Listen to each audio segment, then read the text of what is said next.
Eventually you will do a project that requires more than one skein of yarn, and you'll want to connect a new skein or a new color. If you're doing a new color and you just want to put a stripe of something different into your work, you would cut your yarn, your old yarn, at least 7 to 8 inches long. And then you would pick up your new thread, your new yarn, and leave 7 or 8 inches before you start. Hang on to both strands in this hand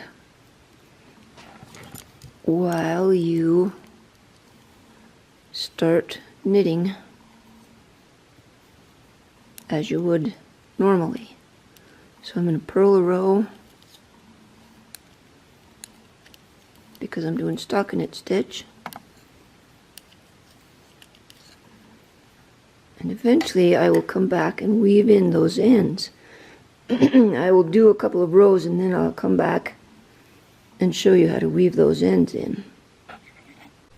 Just a note, when you are coming back to where you've added yarn, your edge is going to be loose, so remember to tighten it up.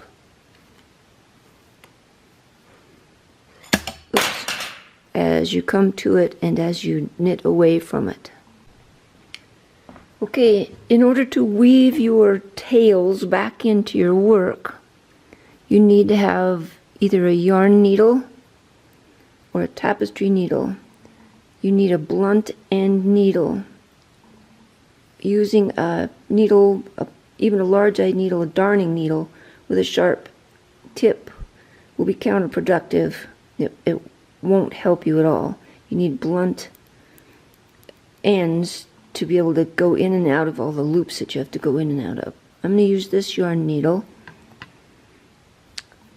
and what I do is thread this end through the yarn needle. The best way that I have found to thread any kind of a yarn needle is to fold the yarn over the tip of the needle, squeeze the yarn together, and push the fold of the yarn through the eye of the needle.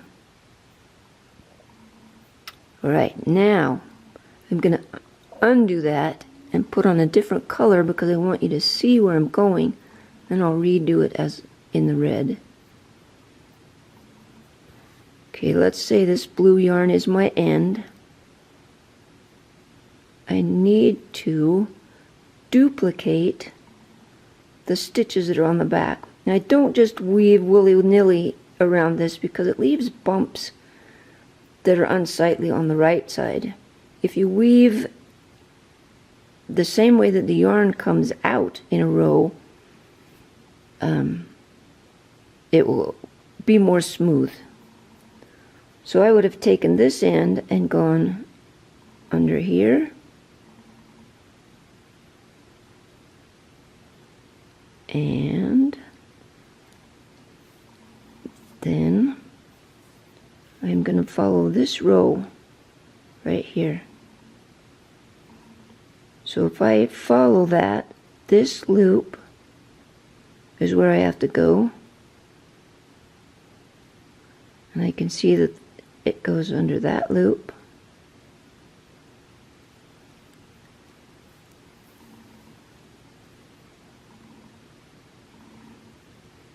and then that stitch goes under those two loops.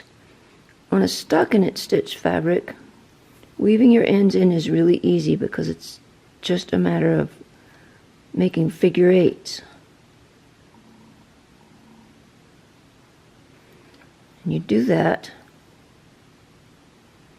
4 or 5 times, and your end should be sufficiently secure to not unravel. So you can kind of see where I'm at. I'm following a row and duplicating the stitch in a row, weaving my loose end in. We're going to try this with the real end. I've threaded the yarn through my needle, and what I really need to do is weave this end into the same place this yarn went. I hope you can see that this yarn is this loop and will come back through here. So I want to go the same direction. I'm going to go through this loop and this loop.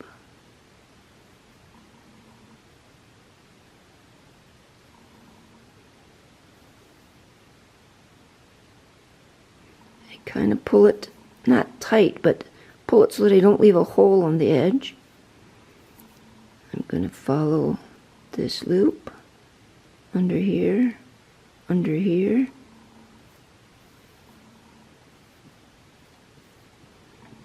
Follow it around, under here, under here.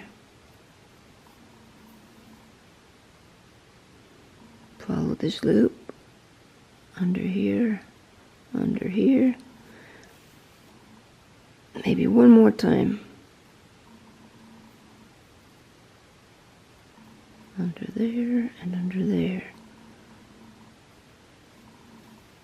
That is sufficiently woven in that it won't unravel.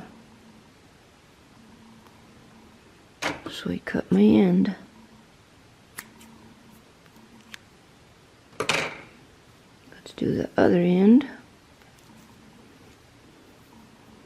Thread your needle by folding and pressing the yarn over the eye of the needle and pressing the fold through the eye. This yarn needs to weave in someplace beside where I just was, else it's going to be super fat. So I am going to go down here and down here.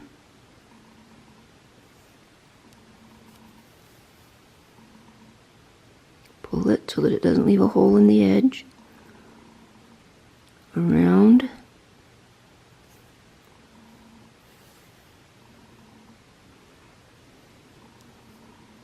Around.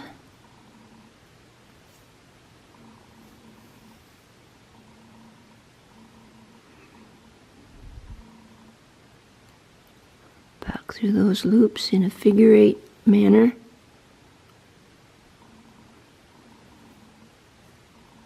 Through here. Maybe once more.